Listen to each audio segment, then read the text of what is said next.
Nós vamos começar agora com o professor Samuel Bento, que vai fazer a apresentação sobre aplicação da biomecânica em esportes coletivos e individuais. Muito bem. Está contigo então, Samuel. Obrigado por ter aceito o convite. Só reforçando, todos os palestrantes que estão fazendo as palestras aqui no simpósio estão fazendo de forma gratuita. E o simpósio também nós fizemos gratuito, porque o objetivo do simpósio são dois, e os dois estão ligados ao professor Fernando de Oliveira. Um deles, uma coisa que ele sempre defendeu, e quando teve o primeiro simpósio ele falou muito comigo, que é compartilhar conhecimento, que é levar o conhecimento para todo mundo, né? De forma gratuita. Então, a ideia foi justamente não cobrar nada e pedir para vocês a contribuição para a vaquinha virtual, que isso vai ser muito importante para o projeto Cria Lavras, né? Hoje, no meio das apresentações, nós vamos apresentar mais uma vez o vídeo do projeto, para que quem não conhece ou não teve oportunidade de conhecer, possa ver a dimensão do trabalho, que é muito mais do que atletismo, né? É muito mais. E é um projeto que tem dado muitos frutos. Bom, desculpa, professor Samuel, de tomar um pedacinho do seu tempo aí. Vamos começar, então. Muito obrigado a todos os professores e a todos vocês que estão acompanhando aqui com a gente.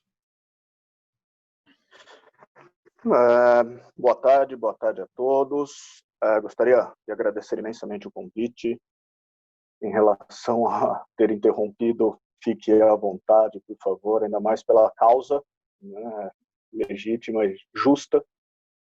É uma honra, né, participar de um evento desse, com tanta gente que gosta, que trabalha, que batalha no desenvolvimento do desporto, e das modalidades específicas, né, ou gerais. A convite do professor Panda, venho aqui falar um pouquinho então de biomecânica, tá, que é o meu objeto de estudo dentro do doutorado. O foco do nosso laboratório, que é o LABIM, está em cima o logo, ele fica no campus de Limeira, da Unicamp, e o foco ali é desenvolver metodologias para o estudo de biomecânica. A gente tem muito claro que o que acontece, isso acontece em outras áreas também, mas muito na biomecânica, eu não tenho um problema, mas eu tenho equipamento. Então, eu vou trabalhar em cima do equipamento que eu tenho.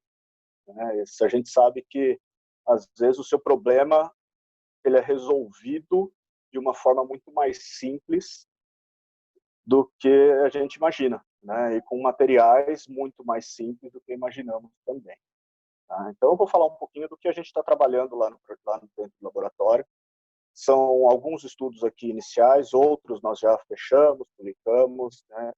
Mas a maioria são estudos iniciais. O nosso foco, além desse, também é o trabalho interdisciplinar, né? Então, a gente trabalha em parcerias com outros laboratórios, informando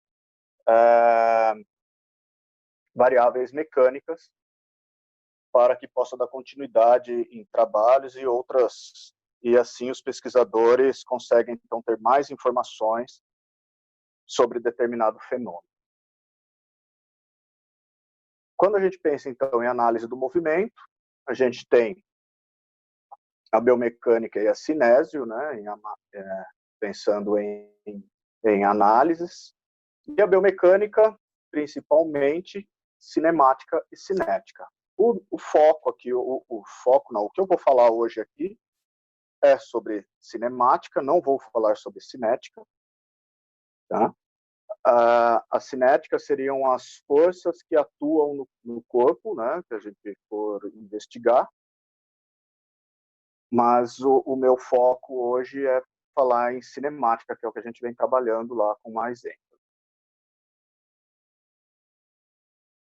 Dentro da cinemática, o que é possível avaliar, o que é possível analisar, através da cinemetria, que é um método também onde a gente vai ver posição e orientação dos segmentos corporais.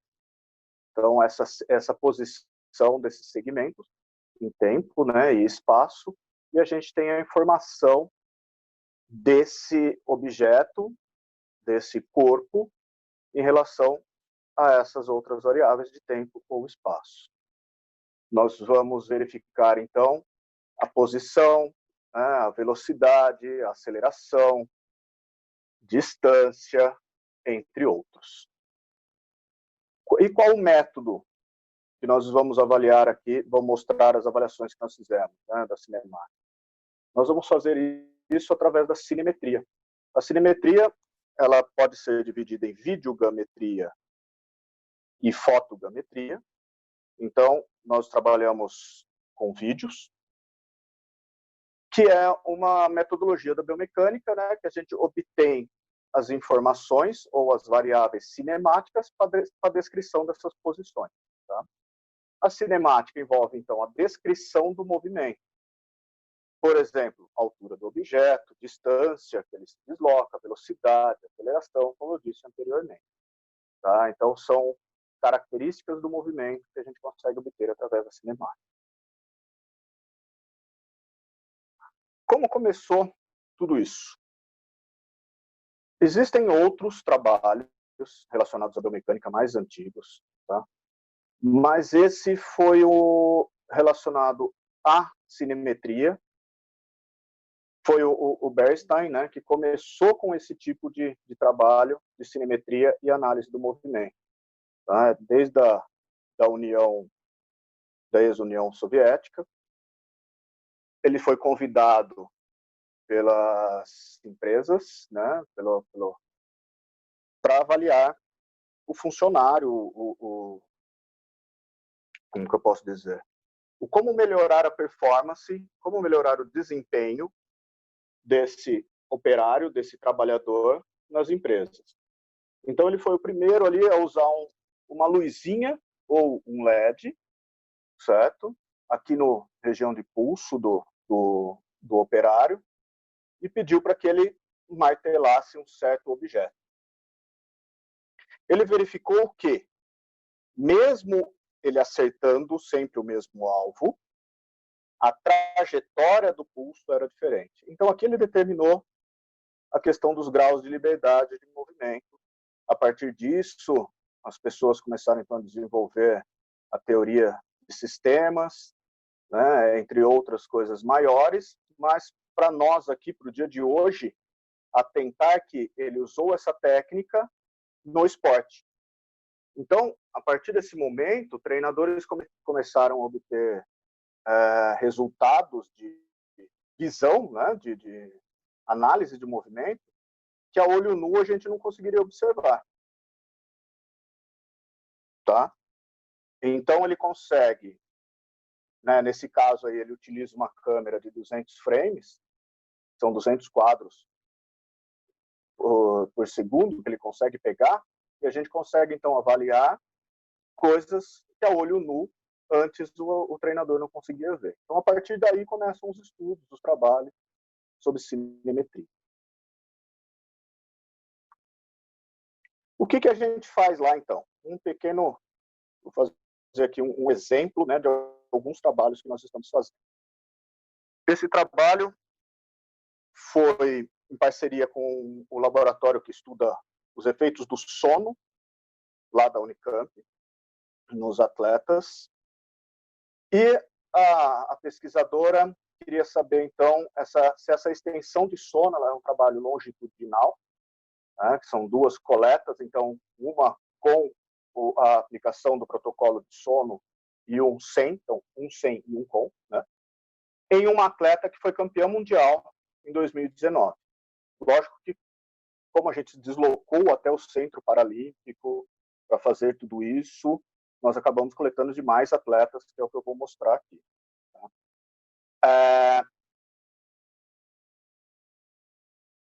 Passos importantes para a gente fazer essa coleta. Aqui eu vou mostrar passo a passo Porém, nas outras não.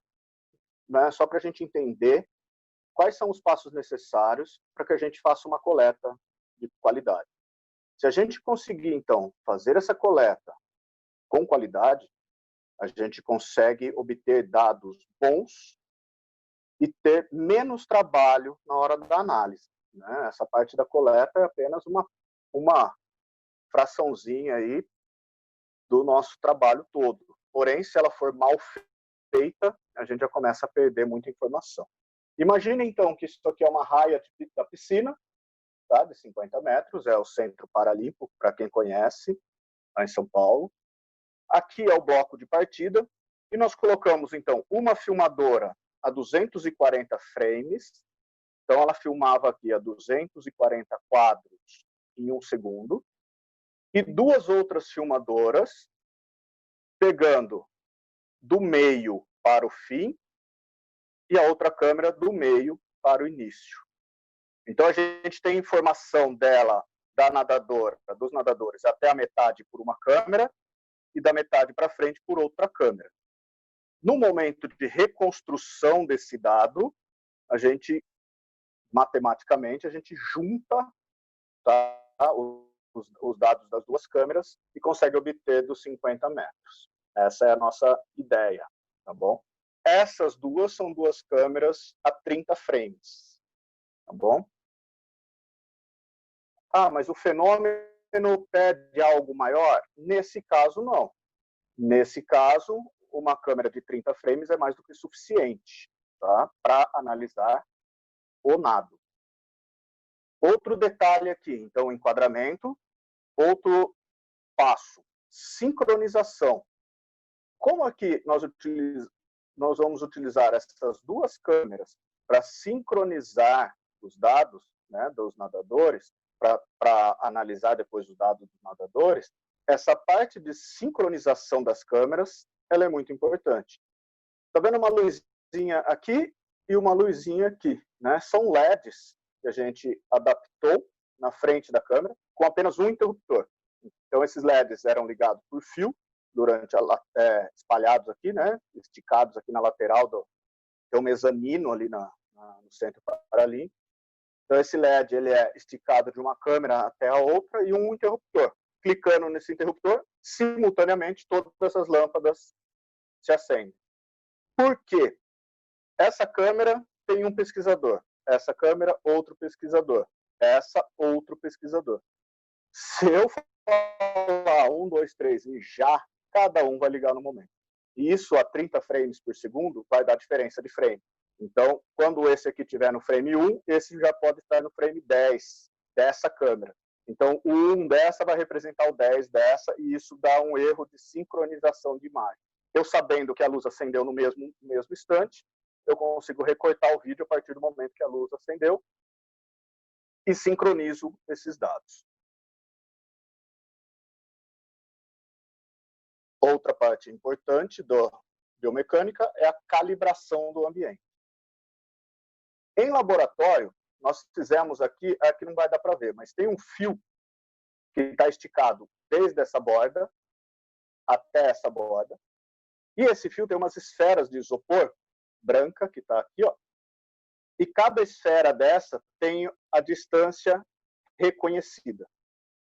Então, eu sei que a esfera número 1, ela está a 1 metro da borda, a esfera número 2 está a 5 metros da borda, a número 3 a 15 metros e assim por diante. Isso no eixo X. E depois eu tenho o eixo Y, como ela está desse lado, o eixo Y é a largura da raia, 2,50 metros. Quando vai aparecer o eixo Y? Na volta. Então, ela vem até aqui com 0 em eixo Y. Aqui, então, ela tem outra informação. Eixo X e eixo Y. E daí eu reconstruo um plano onde tudo o que acontecer nesta raia, o que acontecer aqui dentro, no plano da água, eu sei a informação.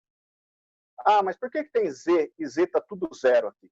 O Z ele representa a componente vertical do ambiente. Como nós estamos fazendo em 2D e não 3D, o componente vertical é 0. Eu quero saber só o que acontece no plano da água. Ah, mas eu quero ver o ângulo de braçada da hora que ela subiu e saiu do plano. Eu não consigo ver nesse caso. Então, nós reduzimos o nosso modelo a um ponto material, que é um conceito da física. Tá? Cada modelo, para cada problema, a gente tem um modelo específico.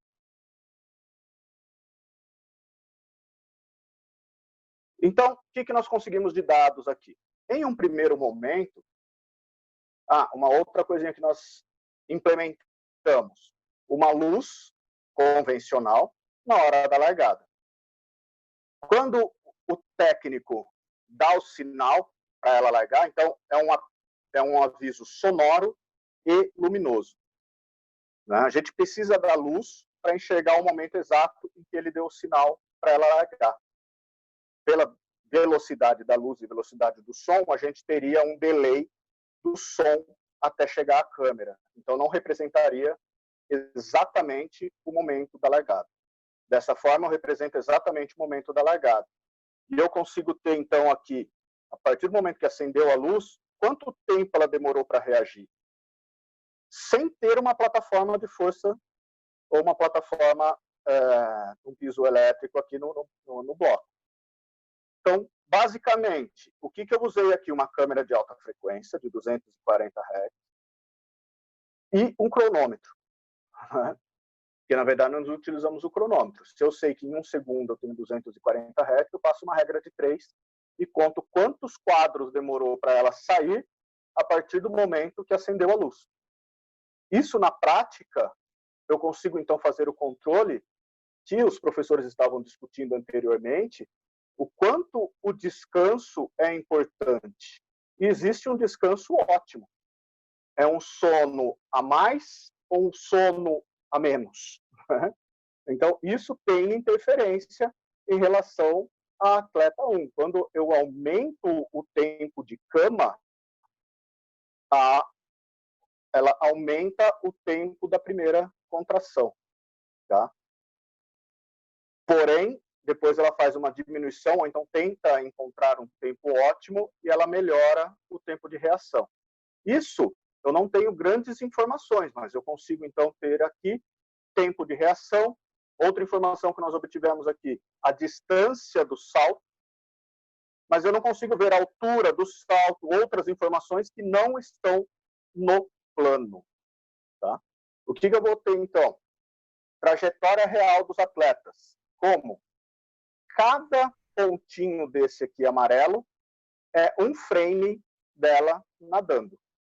Então, eu tenho um total de frames do início ao fim, reconstruo isso, é o que nós estamos fazendo agora, e consigo, então, as informações de trajetória real. Tem 50 metros a piscina, mas será que ela nadou 50 metros? Lembrando que é uma atleta com deficiência visual. Eu tenho a velocidade em cada instante, né? E a variação em Y, que é o que eu falei aqui, se ela sai dessa borda para essa borda e assim por diante, com ou sem a restrição do sono. Esse foi um trabalho que nós realizamos, nós estamos ainda realizando, na verdade. Tá? Isso foi feito lá no Centro Paralímpico, com uma atleta de ponta, com atletas de ponta, e a gente está tendo aí bastante resultado, muitos resultados positivos. Tá? Outro tipo de ação, né? Um outro trabalho que nós fizemos aqui foi a análise cinemática 3D de corredores de 100 metros por videogrametria, né? Cinemetria. Nós pegamos, então, uma raia de 100 metros, tá? A reta principal aqui do Swiss Park.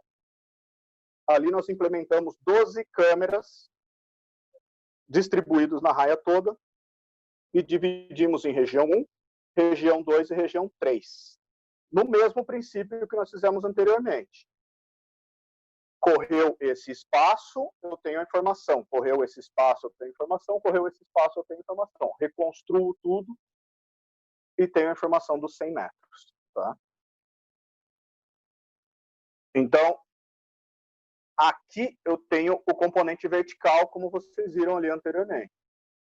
Certo? Esse componente vertical eu consigo, além das medidas espalhadas aqui, que eu tenho o conhecimento de todos esses pontos, eu tenho também o conhecimento de todos esses pontos na vertical. Então, dessa forma, eu construo uma espécie de gaiola aqui dentro, onde tudo que o atleta fizer neste espaço, eu tenho a informação.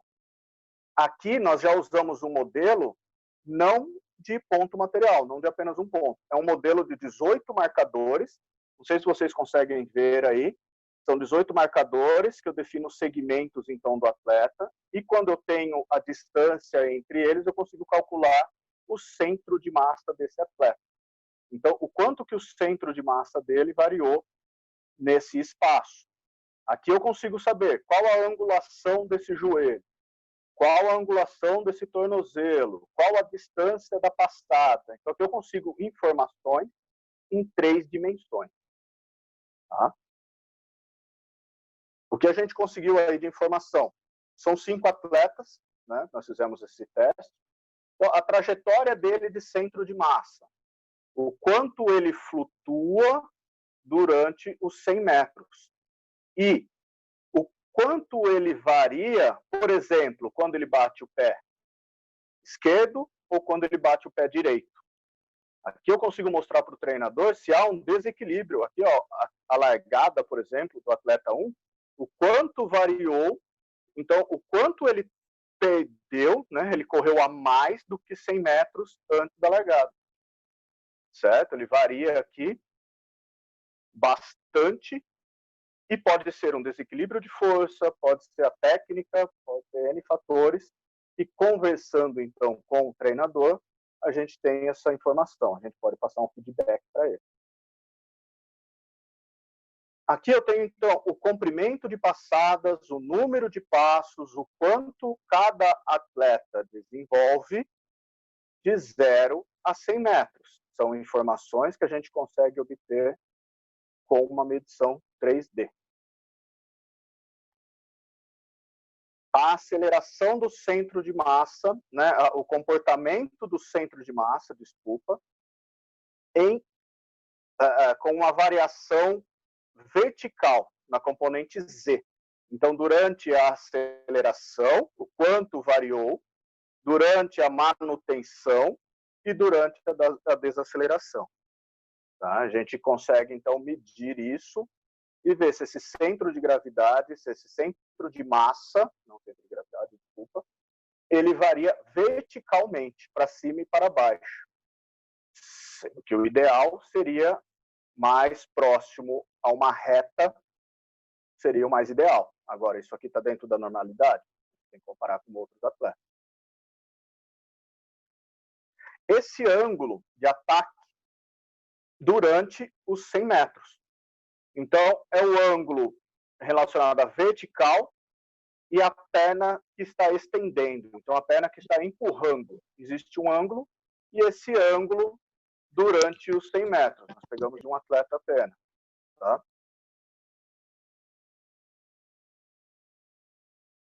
Então, em cada uma das pernas, o quanto esse ângulo varia durante todo o período. São informações também em 3 dimensões. Tá? Outro trabalho que nós estamos fazendo, saíram algumas publicações em congressos, tal, mas nós já estamos preparando para a nossa revista. É uma coisa que a gente tem também tentado quebrar, é esse paradigma de que biomecânica é para o alto desempenho. Aqui nós trabalhamos com o jogo, junto com o pessoal da pedagogia do esporte, lá da Unicamp. Então, um trabalho interdisciplinar, que o aluno, nesse caso aqui, ele queria fazer uma análise técnico-tático, né, no contexto de igualdade numérica, durante um jogo de futebol. Então, ele criou 3 grupos. Um grupo controle, que era um jogo formal de 4 contra 4, com regras oficiais do futebol. Tá? Um grupo com bonificações, então começava 2 contra 2, 3 contra 3 e 4 contra 4, e ele ia acrescentando regras durante esse jogo, para que o jogo se tornasse mais funcional. E um grupo com jogos de bonificação, né, com mais bonificações, que era um jogo 4x4, de 4 atletas contra 4, 4 alunos contra 4 alunos, E a ideia aqui, então, era dar mais regras ainda para influenciar. Então, a defesa ele influencia a passividade, interceptar domínio, desarme, pressão, e o ataque, lançamento, passe longo. Então, ele ia incrementando regras durante o jogo. E o que a biomecânica tem com isso? A gente, então, nós nos preocupamos em medir o seguinte: esse ângulo de passe, né? Então, quanto mais fechado esse ângulo, mais fácil o desarme. O quanto que esse ângulo, então, interferia quando quando aumentava o número de jogadores. Jogadores 4-4, 3-3 ou 2-2. Então, o quanto esse ângulo tinha a ver com relação ao passe de bola em relação aos jogadores do outro time, tá? E zonas de passe. Então, zona 1 mais a esquerda do jogador, zona 2, desculpa, zona 1 mais a direita do jogador, passe para trás na zona 3 e zona 4. Então, conforme eu aumento o número de jogadores, aumenta em uma dessas zonas. Então, é interessante trabalhar com mais jogadores, com menos jogadores? É essa a discussão que nós geramos a partir desse trabalho. Tá? Lembrando que nós utilizamos aqui para fazer esse trabalho 2 câmeras, uma câmera metade do campo, a outra metade do campo se convergendo aqui no centro, tá? E 2D, x, y. Então, só o que acontece dentro do campo. A ideia aqui é dar informação para o professor para trabalhar, então, maior número de variações possíveis. Tá? Dentro do ataque, então, as variáveis aqui que eles analisaram, né, que nós passamos para o professor e eram as variáveis que ele ia observar. Quantos lançamentos nós tivemos, né, uma média no jogo de controle? Desculpa. No grupo 1 e grupo 2. Então, conforme eu aumento o número de regras... Abre mais esse mercadinho. Tudo bem aí? Conforme eu aumento, então, o número de regras, conforme eu aumento o número de jogadores, eu aumento o número de lançamentos, né? O número de... No grupo 1, o passe longo foi bem maior. A triangulação no grupo 1 também foi um pouco maior. Drible, quando eu aumento o número de regras, ele possibilita uma maior chance de dribles. Certo? Uma jogada com pivô continua mais ou menos igual. Assistência e gol. Então, isso a gente obteve o dado, a gente analisa e a gente passa isso para o outro professor e isso fica indo e voltando entre a gente para que seja algo interdisciplinar realmente e a partir daqui a gente gere um conhecimento, né? a sabedoria sobre a informação. Eu não vou ficar falando tanto dos resultados em si, mas sim da técnica que nós utilizamos e do que foi feito. Tá? Mas aqui a gente tem também, então, posse de bola, certo? Em relação àquelas zonas. A zona 3 foi a que apareceu mais quando eu tinha menos jogadores. A partir do momento que eu aumento o número de jogadores, a zona 1 ela começou a ter aparecer muito mais. O deslocamento dos jogadores, né? Então, em relação aqui, a área que ele ia sair. Sai mais para a esquerda, sai mais para a direita. Então, tudo isso é informação em relação ao tipo de jogo que ele adotou. Em relação ao passe, qual a distância desse passe em metros em relação ao tipo de jogo ou ao número de confrontos que ele adotou e as regras também. E os ângulos chutados. Tá? Eles são parecidos em relação... Ele não teve assim, uma diferença significativa, né? A gente consegue ver que parece a mesma figura. em relação às zonas que foram trabalhadas. Deixa eu passar, senão não vai dar tempo de falar aqui.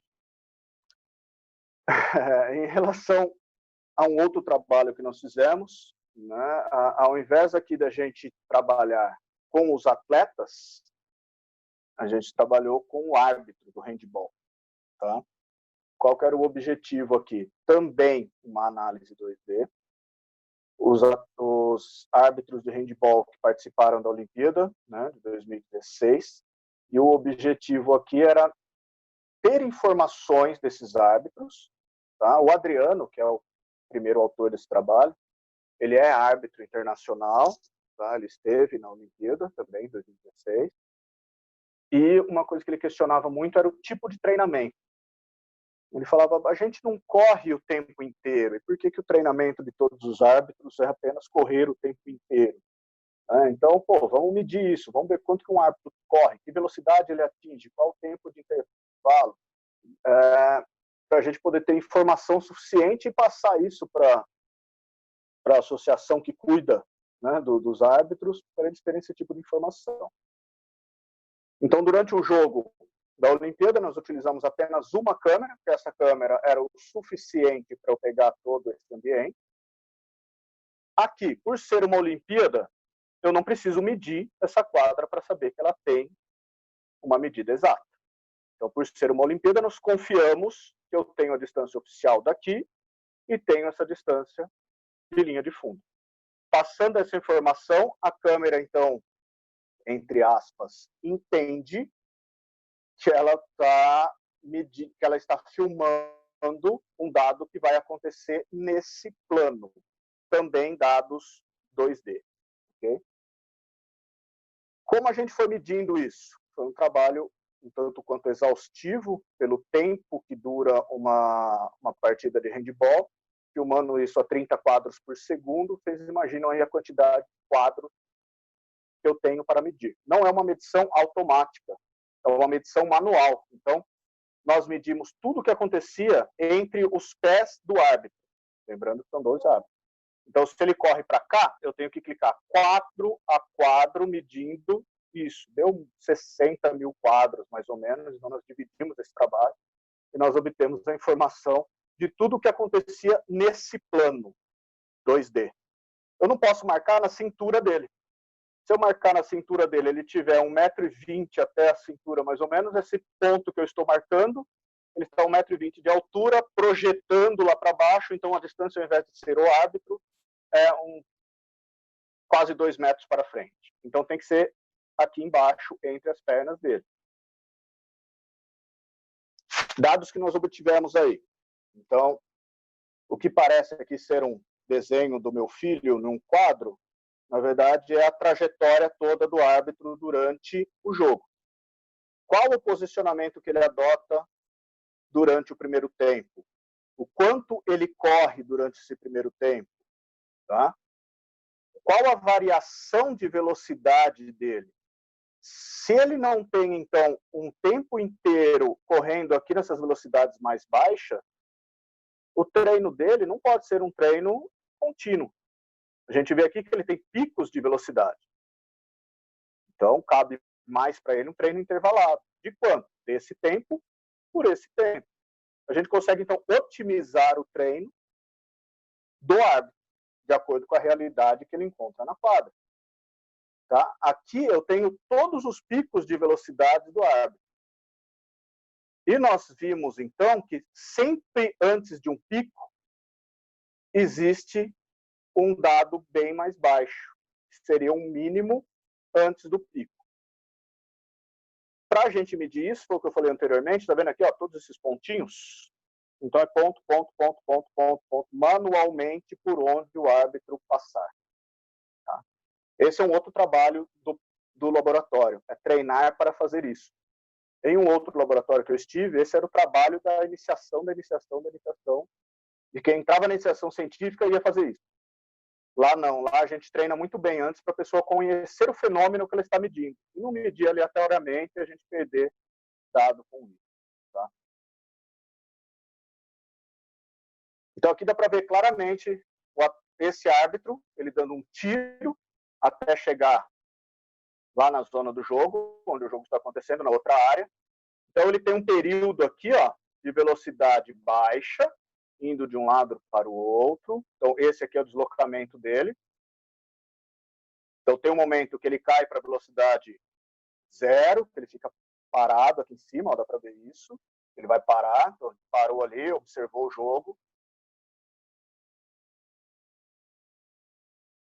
Continua, então, uma velocidade muito baixa, até o momento em que acontece um lance aqui, ele precisa voltar rapidamente. Então, a velocidade dele vai lá para cima e ele volta a ficar em uma velocidade baixa de novo. Então, na prática, o que eu consigo com isso? Organizar o treinamento da pessoa, do árbitro nesse caso. Não adianta eu fazer um contínuo nessa região, sabendo que ele tem esses picos de velocidade. Eu consigo essa informação com a biomecânica, e uma biomecânica duas dimensões. Então, às vezes existe um certo preconceito ao 2D, mas tudo depende do fenômeno que você quer avaliar, que você quer medir. Então, aqui é um exemplo, né, de aplicação prática mesmo para esses dados. Se eu tenho esse tempo de baixa intensidade, nesse caso aí, em 5 minutos ele teve 8 estímulos de alta intensidade. Eu consigo passar isso para o treinador e ele tem, então, essa informação prática de como elaborar o treinamento. Estou pensando aqui no árbitro, mas isso pode ser feito para qualquer outra modalidade ou o próprio jogador. Ele mede, ele tem essa informação e essa informação é passada para o preparador físico, para o treinador e etc. A gente consegue obter isso com outros dados, né, com outros mecanismos. Porém, há uma desconfiança no que vem de dado. Por exemplo, o GPS. O GPS nos dá o dado também de deslocamento durante um espaço. Mas existe uma interferência muito grande quando a gente pensa em GPS. Se for coberto, esquece, né? Se tiver o tempo nublado, ele dá interferência, e mesmo assim eu tenho uma diferença entre GPS de código e GPS de fase, e a maioria que a gente usa não é o GPS mais, que tem uma precisão maior. Então a gente tem uma diferença muito grande de dados. Esse dá muito trabalho, porém eu tenho uma confiança de informação muito grande. Esse é o último que eu vou falar. O que nós fizemos aqui, né? A gente também tem lá o laboratório de estudos com tênis de mesa e compraram um robô de lançamento de bolas. E a gente queria, então, entender se esse robô era mesmo confiável ou não. Calibramos todo o nosso ambiente de laboratório, utilizamos 3 filmadoras a 240 Hz e medimos a velocidade dessa bola no momento em que ela saía do robô. Esse aqui é só um exemplo, não é o nosso laboratório, mas é aquele robozinho lá, que ele lança a bola. No manual do robô, ele mostra, então, estágios, e cada estágio representa uma velocidade, e também se ele é top spin, back spin, side spin, né, a forma de batida, simulando a forma de batida na bola. Ele também fala, ó, vai cair na região tal. Então, vocês vão ver ali no manual dele. Porém, quando a gente mediu isso em 3 dimensões, então fomos medindo a bola, a trajetória toda, onde ela pingava, então do momento que ela sai até o momento que ela chega na mesa. Essa é a configuração aqui das 3 câmeras, então o robô e as regiões onde ele prometia, né, atingir. Esse aqui é o manual. Então, em cada estágio, ele promete atingir uma certa região. Lógico que não é algo fechado, algo preciso ao extremo. tá? Mas ele promete mais ou menos chegar a essa região. Nós encontramos uma variação nessa posição de chegada nos estágios maiores aí, né, quando a velocidade era maior, de 28 e 30, entre 28 e 30 centímetros. Então, isso pode atrapalhar muito o seu atleta, já que você está esperando nessa região. É um treino específico, é um material caro, é um robô, não é barato esse robô. Então, assim, qual que era a nossa ideia aqui? Fornecer esse tipo de informação para o treinador, para que quando ele adquirir esse robô, ele sabe que há essa variação em relação à posição. Aos estágios de velocidade, nós encontramos aí entre 1,5 km por hora a mais do que o fabricante prometia, vamos dizer assim. Tá?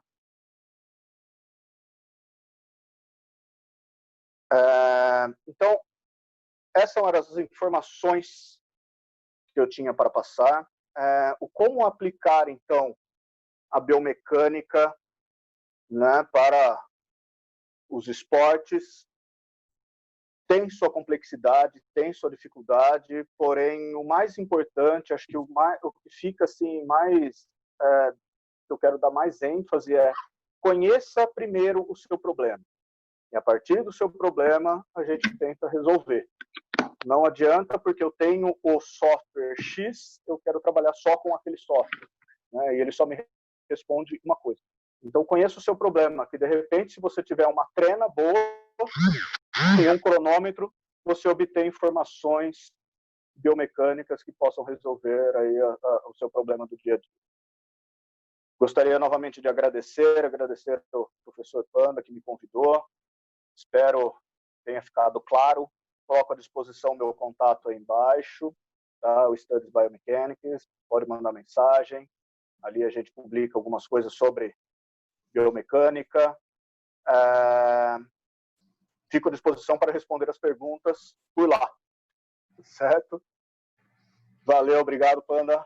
Samuel. Obrigado a todos que estiveram aí presentes. Muito obrigado, meu amigo. Pessoal, continua aí então a nossa campanha pelo projeto Cria Lavras, né?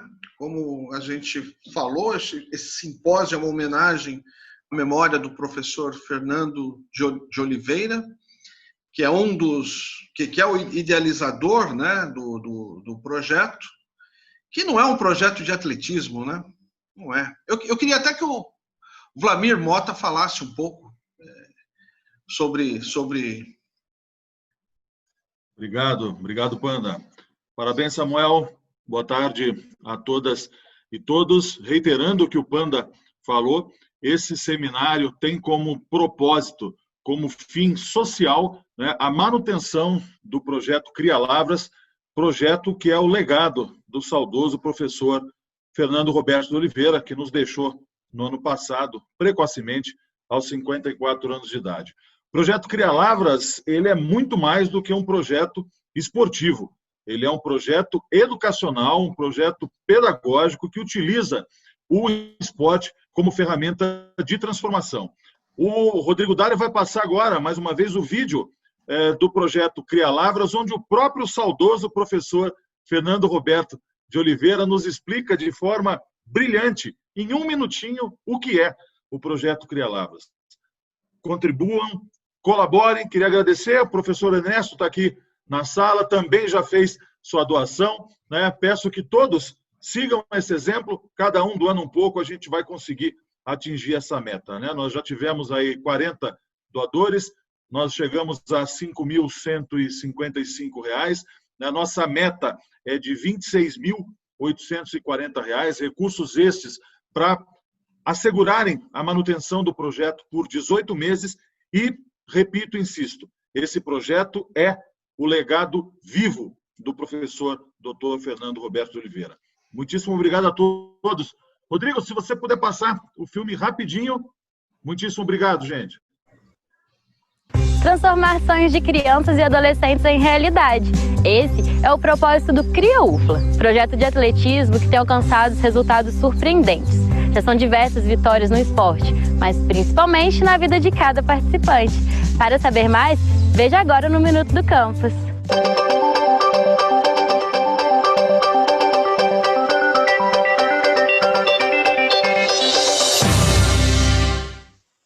A minha pesquisa teve como intuito verificar como a frequência de jovens em projetos socioesportivos tendem a trazê-los para eles uma blindagem social, no sentido de que privam eles de certas mazelas que nossa sociedade possui. E com eles é mais próximo de locais onde tem forte influência pedagógica esportivas, tendem a fazê-los com que busquem se graduarem, se buscarem uma profissionalização na área do esporte também. O projeto Cria Lavras é um projeto da Universidade Federal de Lavras, em conjunto com a Prefeitura Municipal, onde nós estabelecemos alguns objetivos, e entre eles os mais importantes é disponibilizarmos o atletismo para as crianças carentes em situação de risco, em vulnerabilidade socioeconômica, e que essas crianças sejam trazidas até a universidade, e que a universidade passe a ser um ambiente possível e desejável para elas, e para que nós consigamos interferir nas nossas diversas comunidades. O Cria Lavras não é um projeto desportivo, bem claro. Ele é um projeto educacional, que nós utilizamos o esporte como meio para alcançarmos o nosso objetivo principal. É lógico que, como as crianças, os jovens são talentosos, acabam alcançando alguns resultados de expressão, e nós temos diversos campeões. Mas o melhor resultado que nós temos é que nós encontramos uma forma da universidade entrar na casa dessas famílias, e em conjunto com os pais nós trabalhamos com o processo de capacitação para entrar na universidade. Então, o que nós estamos verificando? Que os meninos que têm melhores resultados, normalmente, são aqueles que são mais competitivos também com relação à vida. E juntar essas duas coisas para a gente é bastante importante, bastante interessante.